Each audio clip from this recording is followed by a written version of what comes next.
kanumaan jalqabna afaan. Afaan eenyummaa saba tokkoo ibsuu irratti gahee guddaa qaba. Afaan jira jechuun sabni afaan sana dubbatu jira jechuudha. Afaan Oromoo afaanota Afrikaa keessaa afaan uummanni baay'een dubbatuu fi itti fayyadamu keessaa sadarkaa arfaffaarra akka jiru qorannoon ni mul'isa. Akka biyya keenyaattis afaan kana uummata miiliyoona 50 ol ta'antu dubbatee dhimma itti ba'a. Garuu sirni bittaa mootummaa gabroonfataa biyyattii bulchaa ture afaan saba bal'aa kana quucarsuu fi balleessuu irratti hojii barootaan lakkaawaman afaanicha hundeen balleessuu fi afaan miidiyaa fi afaan hojii mootummaa biyyaalessaa akka hin taaneef gahee guddaa bahuun sabaa fi sablammoonni biyyattii humnaan afaan isaanii dhiisanii afaan biraa akka fayyadaman taasifameera.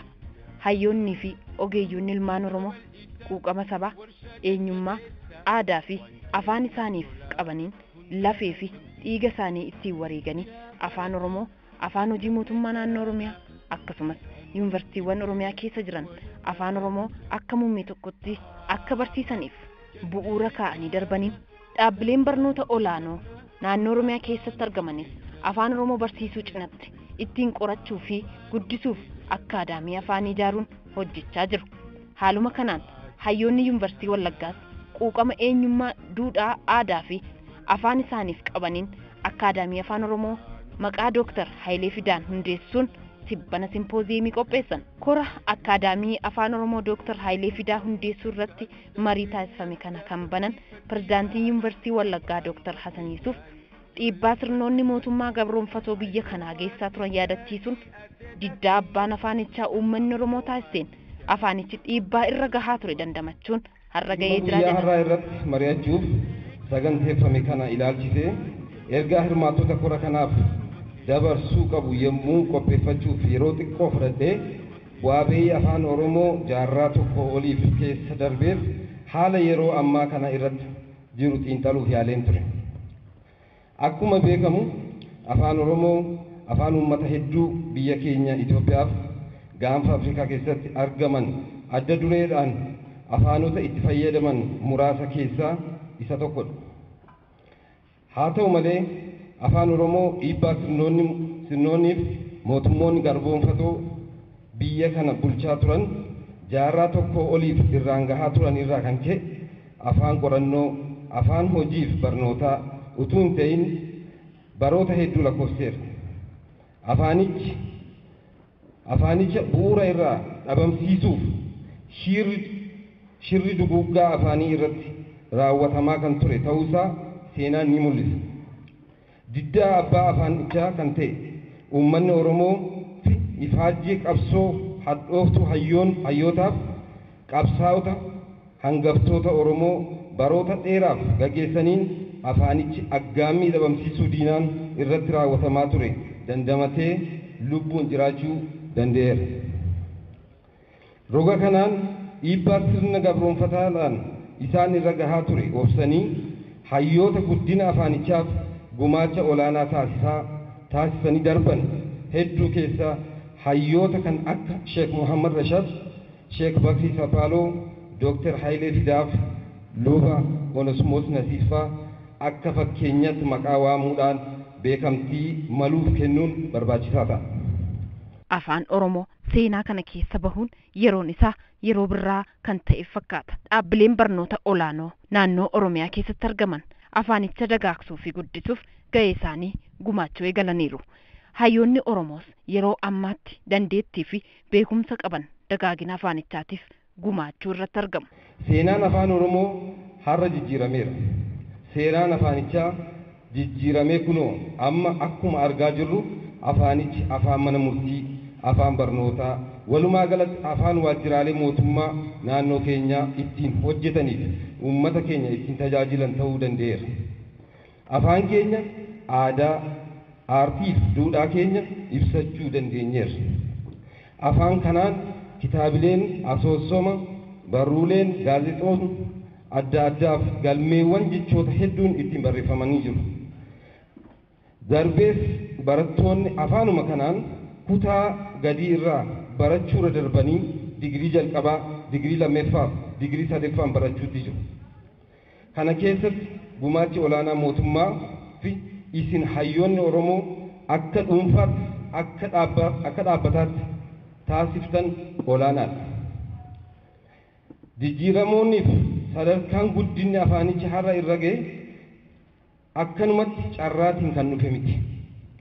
Jijjiiramni akkanaa kun bu'aa qabsoo tarsiimoon masakamee afaanicha guddisuuf hayyootaaf qaamolee dhimmamtoota adda addaa afaanicha guddisuuf dursa kennuudhaan of kennanii kutannoo olaanaadhaan hojjetan ofitti hammatanii hojjechuurraa kan maddeedha jedheen amana. Afaan Oromoo akka sagantaa yookiin muummee barnootaa tokkotti yuunivarsiitota biyya keenya keessa jiran hedduu keessatti saaqamee barattoota digirii baachilaraati hanga PhD'tti akka leenjisu danda'an taasifamuun isaa akka agarsiistuu tokkotti dheeruun ni danda'ama. Waggoottan muraasaa asitti afaan Oromoo guddina agarsiisaa dhufus sadarkaa quubsaarra gaheera hin jedhamu. Rakkooleen jedhaman kunniin akka furamaniif immoo qorannoowwan adda addaa gaggeeffaman adda duree ta'u jedhamee amanama. Keessumaayyuu Akkaadaamiin Afaan Oromoo dhaabbilee barnoota olaanoo keessatti hundeeffaman bu'uuradha jedhama. Yommuu akkas jedhamu garuu guddinni afaan Oromoo sadarkaa har'a irra gahuu malu irra gaheera jechuun hin danda'amu. Guddina afaanichaa irratti dhimmoota danqaa ta'aniif rakkooleen adda addaas hin jiran jechuunis hin danda'amu. Afaanichi akka dagaagee bakka yaadameef akka hin geenye danqooleen adda addaa mul'ataa turaniiru. Har'as nima jiru. Rakkooleen afaanicha mudatan kun immoo irra caalaan isaanii qorannoo bu'uura taasifachuun furamuu kan danda'amanidha. Korri Akkaadaamii Afaan Oromoo hundeessuuf har'a teenyuuf mariin taasisuun kunis kan barbaachise kanumaafidha. Hojiiwwan rakkoo qabatamaa guddinaaf dagaagina afaan Oromoo waliin wal qabatee mul'atu hiikuuf hojjetamuu qaban irratti xiyyeeffannee kan hojjennu ta'a. Kabajamtoota hirmaattota kora kanaa rakkoolee adda addaa dagaagina afaan Oromoo irratti calaqqisan maqsuuf guddina afaanichaa teekinooloojii fi innoveeshinii haaraan fayyadamuudhaan akka ariifachiisuuf akkasumas afaan Oromoo afaan teekinooloojii fi innoveeshinii akka ta'uuf xiyyeeffatee kan hojjetu Akkaadaamii Afaan hundeessuuf guddina afaanichaa tarkaanfachiisuuf marii gaggeessuuf Yunivarsiitiin Wallaggaa mul'ata qabate kana mariidhaaf yommuu dhiyeessu gammachuu guddaa itti dhaga'ama. Yunivarsiitiin keenya yeroo ammaa kana yeroo darban kamirrayyuu ciminaaf ga'umsa olaanaa irratti kan argamu waan ta'eef Akkaadaamii kana hundeessuudhaan hojii bu'aa qabeessa ta'e akka hojjechuu danda'u ofitti amanummaaf kutannoo cimaa kan qabnu ta'uu isaa akka hubattan barbaada. Kora kanarratti waraqaan qorannoo dubbiin ijoo fi dhiyeessiin adda addaa dhimma afaanichaa qoratu dhiyaateera. Dubbii ijoo dhiyaate irrattis seenaan Dr Hayilee Fidaa bal'inaan dhiyaatee jira. Bara 1926 imaammata afaanii kan mootummaan Haayile Sillaasee baasee gaazexaan Salaam jedhamu mudda 1926 akka armaan gadiittan dubbisa. Maal jedha? የኢትዮጵያ መንግስት ህዝቡ ሀሳቡ ግልጽ ነው ጀዳ በየሀገሩ ያለው ህዝብ ሁሉ በአማርኛ ቋንቋ እንድናገርለት ይወዳል። mootummaan Itoophiyaa ummanni yaanni isaa ifaadha. Ummanni biyyattii keessa jiru hundi afaan Amaaraatiin akka dubbatamuuf barbaada. Kunis tokko yoo ta'u jireenyi isaanii walitti hidhataadha. Sababbiin immoo haala gaa'ilaati. Kana immoo addaan baasuun hin danda'amu. Miseenonni biyyattii keessa seenaa jiran hundi wangeelaa fi kitaaba kadhannaa kan maxxansan kan Oromoo afaan Oromoon, kan Guraagee afaan Guraageetiin, kan Walaayittaa afaan Walaayittaatiin barsiisuu eegalanii jiru. Kun kan hin danda'amneedha gonkumaa. Farra tokkummaati. Mootummaan Itoophiyaa kan barbaadu ummanni afaan Amaaraatiin baratee afaan tokkoon akka dubbatuudha. Afaaniin akka adda bahan hin ayyamamu. Bilisummaa amantii akkuma argate kanaafis gammadeera. Mootummaan Itoophiyaa uummanni afaan Amaaraatiin akka dubbatee afaanichi akka bal'atu osoo taasisee ni gammada. Tokkummaan Itoophiyaa kan dhaabbatu wayita afaan Amaaraa bal'atee dubbatamuudha. Ammayyummaa kennuufis kan danda'amu afaanonni biyyattii keessa jiran cafaqamuudhaan afaan haadha tokkootiin buluunii fi barsiisuun qunnamtiin yoo jiraateedha. ለመስጠት የሚቻለው ብዙዎች የውስጥ ቋንቋዎች ተጨፍልቀው በአንድ እናት ቋንቋ መመራትና ማስተማር ግንኙነትን ማድረግ ሲኖር ነው። kun 1880 keessa waan taate waltajjii argamee fi sabaa himaalee argame irratti seenaa hundumtuu beeku kanaafi ammoo akka aduu arguu akka hin argineef utuu dhaga'uu akka hin dhageenye kanan tuttuquu barbaada. Beektonni saayinsii afaanii fi aadaa Oromoo, beektonni seenaa Oromoo leen waan kana irratti carraa argame hundumaatiin akka agartee uummanni gara ilaalcha tokko qabaachuu fi gara furmaata soquu hegereen maalii irratti illee akka xiyyeeffatan utuu tahee waan gaarii ture jechuudha. Wanni afaan Oromoo ilaallatu kun afaanni meeshaa waliigalaa yookaan bottiin waliigalan qofaa miti. Afaaniitii fi aadaan wal jabeessa. Afaan hafaa gaariirra afaan gaariitu caalaa jedhan. Afaaniin waan ol qabatu waan afoolaan ol qabatu waa hedduutu jiran. Afaan dubbachuu, afaan wal darbuu, afaan maal waan jedhu waan aadaatiin wal hidhatu waa hedduutu jiran. Wanni ani dhimma afaan Oromoo Akkaadaamii afaan Oromoo irratti dubbii ijoo barreeffamaan utuun hin qabin afaanumaan dubbachuu wannan fedheef wanni beeknu kun beektu wanni beekumsa aadaa haa ta'u beekumsa ammayyaa haa ta'u wanni beekna jennu kun bu'uurisa afaanuma is the oral. Waan beekna jennu kun haga dubbachuu hin danda'initti haga ifaatti waraqatarra kaa'uu hin danda'initti wanni beekna jennu kun it is a disorganized file. Waltajjii dhabuu fi sabaa himaaleerra bahuu dhabuun san nu dhoowwa. Maal jechuu kiyya? Yoo waltajjiirra bahuuf jettu waan dubbachuudhaaf jettu walitti qabatta, rehersi goota, keessa deddeebiteetu yaadda, konsolidate godhatta yookaan immoo ni jabeeffatta. Waltajjiitti bahuuf qophoofta waan ta'eef. Yookaan immoo waan beeka jettu kana waraqatarra keessa itti dhiphattee keessa deddeebitee barreessitaa jechuudha. Sababiin isaas barreeffamni waan al takka gootuu miti. Writing is a process, it's not a product. Akkana jenna barattoota kennaan keessa deddeebi'anii barreessuu barbaada. Akka jechuun maali? Waan beeknu jennu kanatu the knowledge bu'uurri isaa aadaadha. Afaanuma. It is the oral culture. Wanni barreeffamu kun ammoo dubbifamuu qaba. And the reading is seeing. And the seeing is oral. Dhaabbilee barnoota olaanoo keessatti akkaadaamiiwwan afaan Oromoo akkasiin hundeessuun hundee Oromummaatiif bu'uuradha jedhan Dr. Asafaa Tafarraa. Ani waan nan jedhu wan akkaadaamii dhaabuu kun hin jedhu.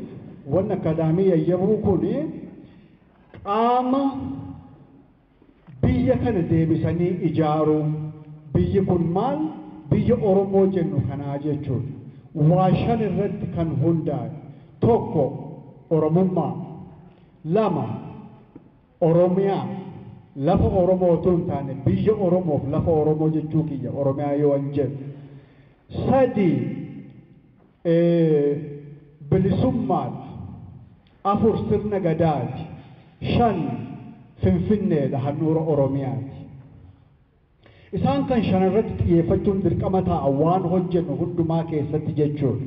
The underlying principle isaan kan shanan wanni hin hammanne wanni nuti bu'uuressinus taane wanni nuti ijaarrus taane waltajjii irra baanees maqaa saba guddaa kanaa wanni dubbannus taane namooti itti gaafatamtooti agartee siyaasaa dhaaba siyaasaallee haa taatu waan kana irratti yoo hin bu'uureffanne isaan kan shanan yoo hin hammanne biyya Oromoo Oromummaa sirna gadaa bilisummaatii fi dhimma Finfinnee yoo hin xiyyeeffanne yoo hin dubbatamne wayyaan jedhe.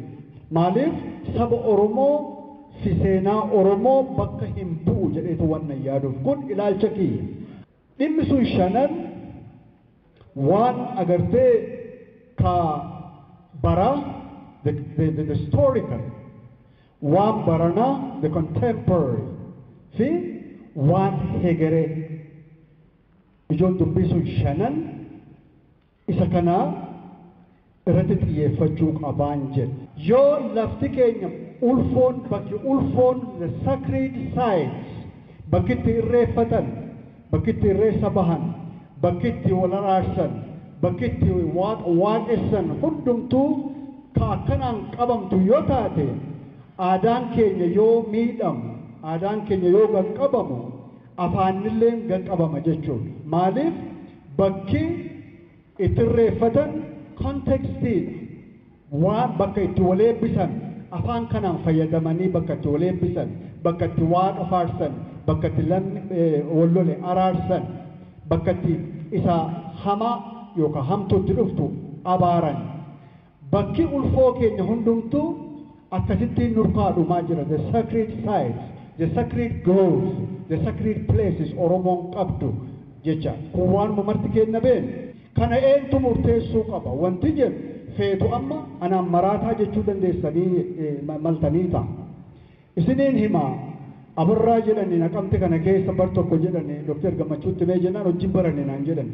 Abarraan maraatuu ammoo abarraan fayyaadha. Nami agartee fayyaan gabaa maraatuu keessatti maraatuu.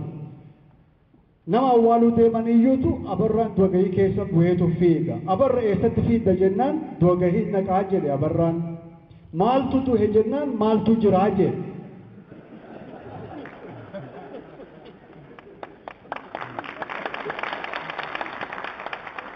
Waanan asirraa dubbadhu kun akka jira miti yookaan waan agartee waan kalaqaa yookaan immoo waan dhimma dhuunfaa maarree akkana fakkaachuu malaata. Isa kana isin gama dhaabbattanii ilaaltaniin ilaaluu dandeessan. Maaliif biiftuun abbumaa dhaabbatee ilaaluuf sirriidha waan jedhanii jennaan jechuudha. Kaasuu waan hin barbaaduuf afaanniif aadaan wal qabata. Ani jibba amantii kanarraa sanarraas hin qabu. Hundumaa walqixxeettan ilaalaa walqixxummaattiin amana.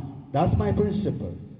Garuu waan agartee kan koo kan kooti kan keemmoo kee ta'uu ni mari'annaa kanan hin fedhu kana hamman lubbuu koo jirutti waanan qoradhu keessatti waanan barreessu keessatti waltajjii argamte irrattis waanan dubbadhu kana gochuuf ammoo dirqama miseensa dhaaba siyaasaa tokko ta'uu hin qabu.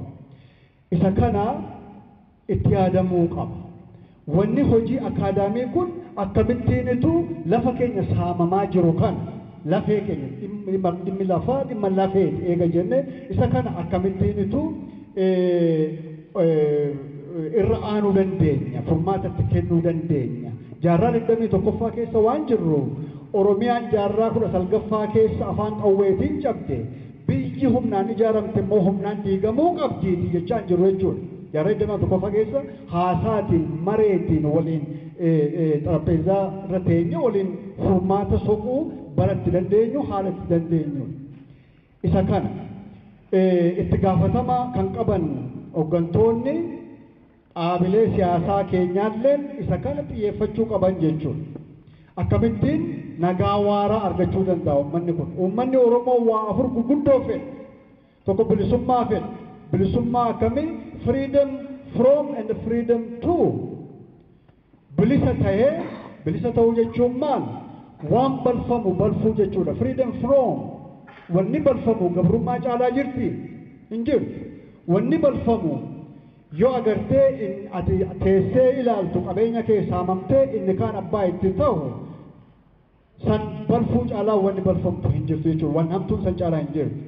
So freedom from, freedom to hiree isaa anasii beekaa tokko malee ofiin murteeffachuu jechuudha. Kana jechuun mirga abbaa biyyummaa qabaachuu jechuudha. Qabeenya isaa irratti abbaa tahuu jechuudha. Mirga dimokiraasii guutuu qabaachuu jechuudha. Akka wayyaa isaatii safaraniitu ittiin hodhin. Kan fedhe wajjin jiraachuu jechuudha. Bilisummaa freedom to jechuudha. Isa kana waan akaadaamii afaanii dhaabuu waliin maaliin wal simata jechuu dandeessan. Wanni akaadaamii afaanii dhaabuun bakka itti hojiin qorannoodhaa deemuudha. Dhimmi kun dhimmuma afaan qubeessuu, sirriitti qubeessuuf sirriitti dubbachuu ilaallatu qofaa miti jechuudha. Waan dhimma siyaasaa, waan dhimma aadaa, waan afaaniin ol qabatu, language and politics, culture and language. Wanna akkanaa kun bakka itti hojjetamu. Yuunivarsiitiin kana beekamtii kenneefi bajetaan, personaliidhaan, loojistikiidhaan waan danda'een bira dhaabbatee jabeessuun waan booda irratti maayii irratti gaffageenyaan mari'atamuu danda'a. Akkamittiin fuuldurattiin waan kan jabeessuun danda'ama. Waan jabeessuutti illee ni mari'atama. Garuu ammuma yaada kana ofitti fudhatanii ka'umsa akkasii kana agartee jalqabuu jechuun matuusaan onnachiisaadha. Hedduu galata qabu Yuunivarsiitiin Wallaggaa. Kun Wallagga keessatti haa jalqabu malee xomboorri kun Haramaayaatti, Yuunivarsiitii Finfinneetti, Yuunivarsiitii Jimmaatti, Yuunivarsiitii Arsiitti, Yuunivarsiitii agartee dhaabbati kun dhaabbata federaalaa haa ta'u amma Oromiyaa keessa kan jiran maratti waan jajjabaatee itti deemamuu qabuudha. Garuu waan terminoloojii sirna baruu barsiisuu keessatti gama qorannootiin, gama sabaa himaaleetiin waan Dr. Gammachuun booda dubbachuu danda'an deebisanii kaasantu jira jechuudha. Waan nachi shunkurtii fi qullubbii adii jechuudha. Oromoon qullubbii ma beekaa jiru Dr. Gammachuu Cisraa'e. Oromoon qullubbii ma beeka. Qullubbii adii qullubbii maal? Qullubbii isa kaanii shunkurtaa jedha isa diimaan isa adiin ta'ini. Isa adiin immoo adiima jedha. Sabaa himaaleetiin akkas hin jedhina akkas jedhaa jechuun dandeenya nuti jechuudha. Gaafa akaadaamiin tokko as bahe garuu agartee waan sirnatti masakamu qajeelfamu lafa kaawwatee gad dhaabbate garuu beekamtiin kennameefi seeraanitu waan jedhamuu maluu fi jedhamuu hin mallellee abbummaadhaanitu hordofa jechuudha. Waltajjii kanarratti akka himametti akkaadaamii afaan Oromoo hundeessuu qofti guddina afaan Oromoo keessatti gahaa miti. Afaan Oromoo guddisuuf duudhaalee uummata Oromoo kan ta'an aadaa eenyummaa uummataa keessatti hammatamuun dirqamadha jedhameera.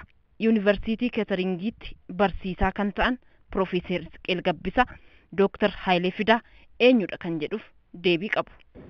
Akka nama tokkotti maal akka ta'anii baay'een keenya yoo hin beekne ta'e arjootti baratanii kutaa 7-8 immoo Haayile Sillaasee Secondary School lafa jedhanii Naqamteetti baratanii achi Jeneraal Wingeetitti baratanii Jeneraal Wingeet Finfinneetti baratanii achitti Yuunivarsiitii Finfinnee galanii Science Faculty keessa Geologiitti digirii argatan.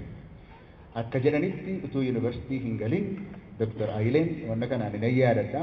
Namni maatirikii yeroo fudhatu A meeqaa fi B meeqa fudhateen kun waanuma guddaa turte gaafa inni yaadatutti.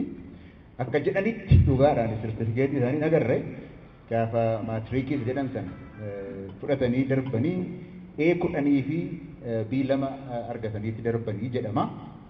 Gaafa Yuunivarsiitii fixan Geologii fixan immoo GPA isaanii 4.4 fixanii A duwwaa argatan malee gara biraan arganne jedhama. Hammam akka dhugaa ta'e hin beeku garuu namoota isaan beekan firoota hoo kan ta'an kan wajjin guddatan irraa akkan dhagayetti Dr. Hayileen waa'ee Geologii duwwaatu hin ta'in waan hundumaa beeku turanii jedhama.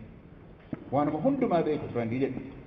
Jechaan yoo saayinsii jalqabdan saayinsii irrattis hin beeku, yoo theolojii jalqabdan theolojii hin beeku, yoo filoosofii jalqabdan filoosofii hin beeku. Waan Hayilee Dr. Hayileen hin beekne hin jiru jedhanii nama asumatti dhalatee wajjin guddatee tunatti hime waan isaan hin beekne hin jiru yeroo lallaban illee qeesii warra itti muudaman isaan caalaadhatti nama hawwatu jedhameeti dubbatama Dr. Hayileeni. Sana booddee yuunivarsiitii sanatti Department of Geology achi keessatti hafanii barsiisaadha turanii biyya Faransaayii dhaqanii master MA argatan sociologytti sana booda philosophytti PhD jalqabanii turanii xumuruu isaanii ani hin beeku. Xumurre natti fakkaata kanaaf Dr. Hayilee yeroo jedhani Dr. Hayileeni waanuma hin danda'u jedhamanii doktorii jedhan malee doktorummaan waan kennameef natti hin fakkaatu. Philosophy garuu le Palais de l'Académie de Paris achitti barataadha turanii. Sana booda utuu achitti barataa jiranii biyya kana keessatti namoota waraana Itoophiyaa keessa turantu akka kudeetaa tokko Haayile Sillaasee irratti yaalee ture. Bara sana namni muummicha ministeeraa Itoophiyaa akka ture Akiliiluu Habtewalchi Faransaayii akka gaariitti waan beekuu fi Faransaayii sana gaafatee namicha kana achi nuu ari'aa jennaan warri Faransaayii Dr. Hayilee ari'a biyya sana ari'a. Yeroo sanatti Dr. Hayileen Faransaayidhaa bahanii gara Hamburg Germany dhaqan. Yeroo sanadha waa'ee afaanii kan isaan qorachuu jalqaban. Hamburgiin gaafa turanitti waa'ee afaanii qorachuu jalqaban biyya sana ari'amanii. Garuu gaafa Faransaayii turanii sochii barattoota Itoophiyaa Awurooppaa keessatti qooda guddaadha fudhate turanii. Qooda fudhachuu isaanii duwwaatu hin taane theory marxismii kana kan akka isaanii hin beekne waan jiruufi barreessaa kabajamaa honorary secretary of the French Socialist Party ta'anillee nama muudaman turanii jechuudha. Hamburgitti dhaqan isaan waa'ee afaanii barachuu jalqaban. Amma waan isaan asitti maqaa isaaniitiin waa'een afaanii kun ka'eefi Dr. Hayileen akka nama tokkotti nama waa baratan nama waan hundumaa danda'an waan ta'eef sun ta'in gumaacha afaan Oromootiif maal godhan kan jedhu irraati waan ka'eefi waa'ee isaanii immoo dubbata. Baay'ee hin beekamu baay'een waan hin katabneef waa'ee isaanii kan katabame keessaatii fi Dr. Fayyisaa Damee waan lamaan tokko waa'ee isaanii katabeera gumaacha isaan afaan Oromoo dagaagina afaan Oromootiif godhan keessatti achi keessatti akka isaan dubbatanitti Dr. Hayileen abbaa qubeesse father of qubee afaan Oromoo jedhu. Kana duwwaas miti Oromoo Studies in Europe kan bu'uureessan isaanii jedhu. Karaa afaanii olaallee waa sadii godhaniiru jennee fudhachuudhaaf hin dandeenya. Garuu wanni sun guutummaadhaan kan Dr. Hayilee ta'uusaa ani Dr. Hayileen xalayaa baay'ee katabaniiru. Daayirii baay'ee qabu. Waan adda addaa kan afaan Ingiliziitiin, afaan Faransaaytiin, afaan Ingiliziitiin, afaan Amaarinyaatiin kataban jira. Waan sana koppii sanan qaba. Yoo asitti Dr. Hayileen waan isaan godhan maqaa isaaniitiin dhaabi kun dhaabbate waan sana yuunivarsiitii kanaaf nan kenna. Maaliif achitti qabaachuu ta'uu afaan Oromoo qubee laatiiniitiin akka katabamu irratti akka Babaqqalaan fa'aa jedhanitti afaan isaaniitiin phonology of the Oromo language ka jedhu kana akka inni wal simatu afaan Oromootiin wal simatuu fi bu'aa guddaa godhaniiru jedha. Kun waan hamma tokko dhugaa qabudha. Lammata immoo akkaataa namni inni itti katabu sanayyuu qubeen kun akkamitti akka inni wal simatu waan isaan godhan dubbachiistuu, dheeressituu, gabaabsituu kan jedhan kanarrattis waan isaan godhan hundee ta'eera. Afaan Oromoo laatiiniidhaan akka katabuudhaaf danda'u yookiis qubeen akka ta'uudhaaf hedduu akka isaan hojjetan himama. Sadaffaan immoo yeroo sana keessatti bara 1960 fi 70 sana keessatti Dr. Hayileen afaan Oromoo afaan barreeffamaa akka ta'uuf akka dubbatamuuf jalqabaniiru jedhama. Tokkoffaa sochii barattoota Itoophiyaa keessatti asitti isa ta'u biyya alaatti isa ta'u dibeetii sana isaantu jalqabee jedhama. Dhuguma immoo waan isaan kataban jira waa'ee isaa. Dhimmi kun dhimma biyyoolessaa ta'ee akka yaadamuuf, akka ka'uuf, akka namni waa'ee isaa dubbatuuf. Maaliif? Waanuma dubbatametu ta'uudhaaf immoo adeema miti. Yoo namni dubbate waa'ee isaa dubbate hundumtuu waa'ee isaa beeketti ta'uudhaaf adeema waan ta'eef yaada kana kaasaniiru waan jedhaniif waan kana sadan gumaachaniiru waa'ee afaan Oromoo afaan barreeffamaa akka ta'utti jechuudhaa fi kanarratti dhugaadha waan baay'ee akka isaan godhan hin beekama. afaan Oromoo maaliifitti katabamuutu irra jira kan jedhu keessatti waan isaan kataban tokko Tiglaachin kan jedhu the Journal of Ethiopian Students Union in Europe Izue kan Izue sana irratti afaan Amaaraatiin waan isaan kataban jira akkuma sila jedhe waan an sassaabe sana keessa jira sun achirratti languages in Ethiopia Latin or Ge'ez for writing afaan Oromoo kan jedhu 1970 irratti waan isaan maxxansan jira isatu gaa dubbii sana jalqabee jechuudha akka waa'een kana afaan Oromoo afaan barreeffamaa akka ta'uu fi haasawa hawaasa keessa jiru irra jalqabaniiru biyya Itoophiyaa keessatti jalqabaniiru sochii barattoota Itoophiyaa keessatti jalqabaniiru kan jedhu sababiin isaa sababii waan kana isaan katabaniifi jechuudha. Lammaffaan hirmaata dubbii afaan Oromoo kan jedhu amman akkan sila dubbataa ture Hamburgitti waggaa 2 afaan Oromoos barsiisaa waa'ee isaas qo'ataas yeroo turan walitti qabanii fi hirmaata dubbii afaan Oromoo kan jedhu afaan kan biraatiin afaan Ingiliziitiin Oromoo Grammar Book jedhamee kan hiikame sun waan isaan katabanidha. Isaantu seera dhugaasaas akkamitti akka inni katabamu kana achi keessatti kataban. Sadaffaan bara birraan bari'e kan jedhu achuma Paarisitti kan maxxanfame afaan Oromoo akkamiin akka afaan qubeetiin yookiin laatiniin akkamitti katabamu seera isaa duwwaa dubbatanii sun ta'in hojiirra immoo oolchan. Bara birraan bari'e kan jedhu suni qubee isaan baasan qubee 35 afaan laatinii kan ta'u itti dhimma bahaniitii kitaaba kana katabanii jechuudha. So waan kana sadaniin gumaacha guddaa godhaniiru haasaa jalqabsiisaniiru akkamitti akka inni katabamu hirmaata dubbii afaan Oromoo keessatti katabaniiru kana malees immoo miti hojiirra illee oolchaniiru yeroo sanatti jechuudha Dr. Hayileen. Waan ammaan jedhe keessatti waan isaan kataban afaan adda addaatiin waan isaan kataban afaan Jarmanii waan hin beekneef isa baay'ee isaa dubbisee hin beeku garuu amma waan ani isinitti himne waa'ee Akiliiluutu ari'ee jedhu san Akiliiluutu Paaris irraa ari'ee jedhu achi keessa jira waan nu hin beekne waan baay'eetu jira garuu afaanumti Oromoo jalqaba laatiniidhaan akka katabamu gumaacha guddaa kan godhan namoota baay'eetu jira. Magaalaa Munich sana keessa jira wanni isaan katabaa turan. Wanti ta'e nama tokkotu gurguramee akka fedhee daallee ka jedhan gurgurameeti biyya Munich sanatti gale abbaan isaa Prince Maximilian ka jedhan biyya keessa mana isaa keessa ergachuudhaatiifiti bitatee gale Prince Maximilian of Bavaria.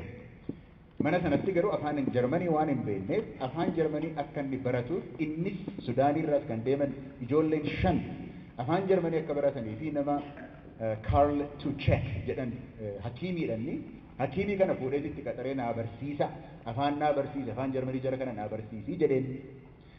Tuchek garuu afaan Oromoo kana dhaggeeffatee hedduu waan itti toleef afaan Jarmanii isaaniin barsiisuu isaanirra afaan Oromoo barachuu eegalee jechuudha.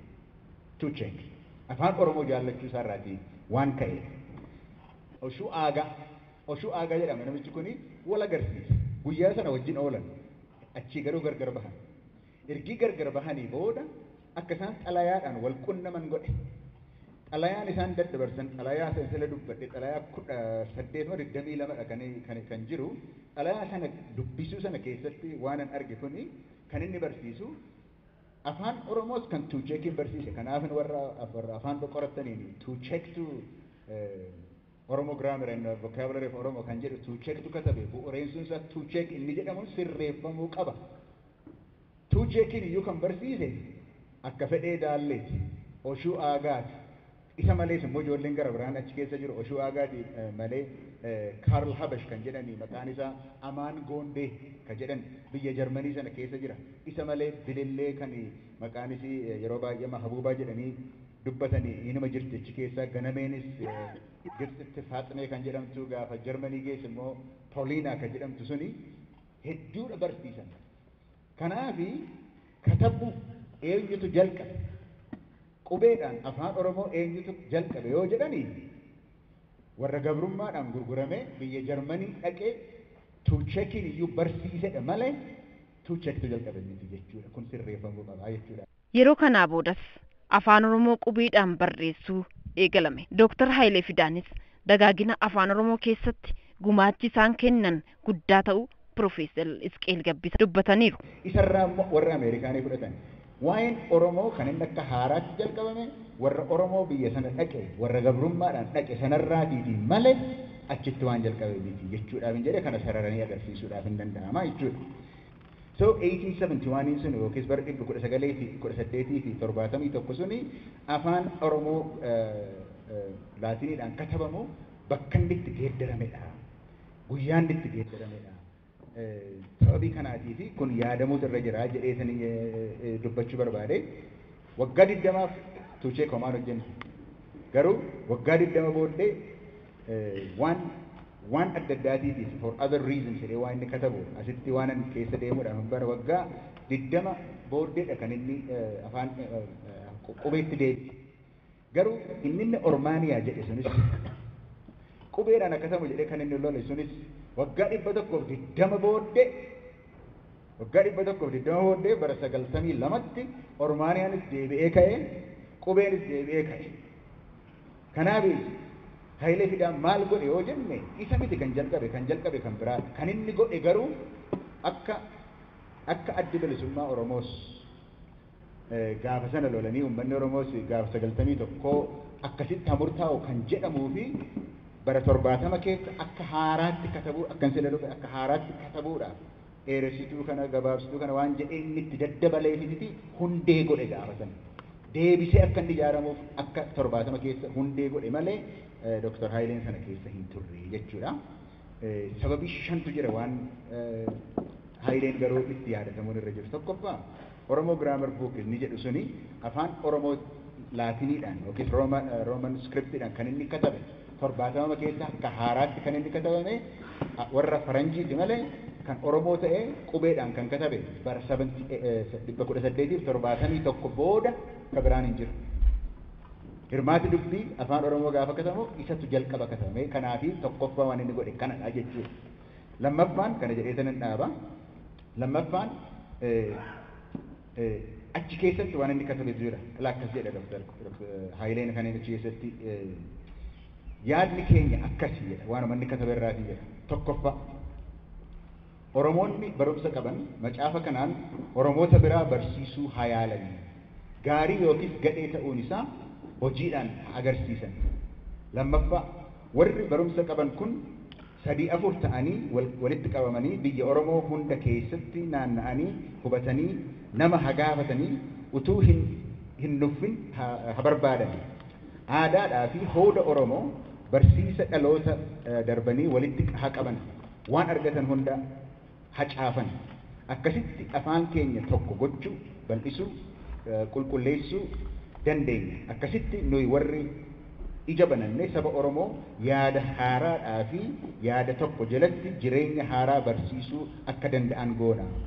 Yoo macaafni kun hojiirra oole Oromoota yartuullee dammaqsuu danda'e yoo Oromoonni barumsa qaban afaan keenyaan ittiin caafan yoo kunis Oromoota walitti dhiyeessuudhaaf walitti qabuudhaaf jalqabe yoo inni ija barbaachisuudhaaf isaan gargaare gammachuun keenya sona hin argatu waan baranneef arganne jechuudha jedhee itti fufu. So afaan Oromoo duwwaatu hin ta'in dammaqinaa fi tokkummaa Oromoo jedhee dubbata. Afaan kanatu jedhe afaan Oromoo guddisuu dagaagsuu waa tokko yoo kanaan hojjete adda adda ta'uusaas walitti fidnee tokko goona kan inni jedhe. So isarrattis hojjeteera jechuudha. Waan kanarrattis hojjeteera. Sadaffaan waan guddaan inni godhe warra afaanii irra beeka phonology, morphology, syntaxii isaa gadi fageenyaan akka qoratamu godhe. Arfaffaan hirmaata dubbii jechuun afaan sagaleewwan haaraallee keessaa babaase. Hirmaata dubbii jechuun isumatu baase gaafa sana maqaasaa. Hirmaata dubbii jechuun figures of speech akka jechuuti gaafa. Sarloogaa jettanii geeddattaniitu gaafa sana garuu inni akka sagalee haaraatti baase. Kana malees immoo sagaleewwan haaraa kan inni baase waan baay'eetu jira jechuudha. Shanaffaan afaan Oromoo Laatiniidhaan katabamuutu irra jira jedheeti kan inni recommendation kan inni kenne boodana 91tti yookiin 92tti akka Laatinii ta'u isarratti hundee cimaa godheera jechuudha. Kana godheera Hayilee Fidaa. Sababii kanaatii maqaa isaatiin waan godhamu irratti baay'ee gaariidha. waan yaadachiisa murteessaa waan godhe waan gaariidha. Afaan akkaadaamii kun maqaa isaatiin moggaafamuun waanuma seera qabeessadha waanuma ta'uun irra jirudha. Kanaaf kana yaaduudhaaf Yuunivarsiitiin Wallaggaa kana yaaduu isaatii waan baay'ee godheera. Waan tokko itti dabaleen xumura maaliif waan itti dubbate xalayaan sun xalayaan afaan akka fedheedhaa fi oshuun walii daddabarsan sun sana hundumaa fuudhee tokkoffaa qubee ammayyaatiin ani jechuu gooti. Isa fuudhee dubbisuun isaa akkam akka inni nama rakkisuun beektanii ilaa akka jedheetanii itti naadhaan ilaale gaafii maaliif akkaataan itti katame rakkisaadha dubbisuun afaan qubee isaanitti kataban tokko achirraati fuudhee akka duriitti tunteen akka ammaatti qubee ammayyaatiin isa immoo afaan ingiliziitti hiikee chaaptarii lamatti dabalee kitaaba qopheessee fixeen ture. Wanni sun hojjetamee dhumee jira. Yoo akkaadaamiin kun yookiis instituutiin kun dhaabbate asitti dhufee fixeetanii maqaa kanaanii kitaabni sun akka inni katabamu. Yuunivarsiitii Wallaggaatti maqaa Dr Hayilee Fidaatiin Akkaadaamiin Afaan Oromoo akka hundaa'u taasifamuun isaa seenaan isaanii akka yaadatamu taasisa jedhan obboleettii Dr Hayilee Fidaa kan ta'an aadde Alamtsaay Fidaa. Afurii bichitti ittiin baradhe warri kan baratanii haati alaa qabaydhan utuu kun hundin dhufnee akka haati keenya du'aniini uftee deebite. Ijoollee durbaa lama qaba ture amma wal quba qabnu duraa wal quba qabna turre tu haati keenya hin du'in tu abbaan keenya hin du'in wal quba qabna turre. Baay'een gammade baay'ee seen gammade maqaa dhumti isaa mana dhaamuudhaaf iyyuu baay'een gammade dhugaa waan du'e natti hin fakkaatu waan ka'e natti fakkaata malee inkaan maqaa isaa namni kaasa inni hin dhassaamne garuu gizee booddee kun waaqayyoos keessa bu'ee nama keessa bu'ees waaqayyo maqaa isaa kaase malee bakka nuun maqaa isaa dhiisnee teenyeerra. Ijoolleen amma kanarraa barachuu danda'an akkuma isaa jabaatanii baratanii maqaan isaanii akka kana dhahamee amma nuun du'eera maqaa isaa dhiisnee irra turre miti amma waaqayyoof galatu akka nama fayyaa isaatti ilaalla malee akka nama du'eetti ilaallu bakka.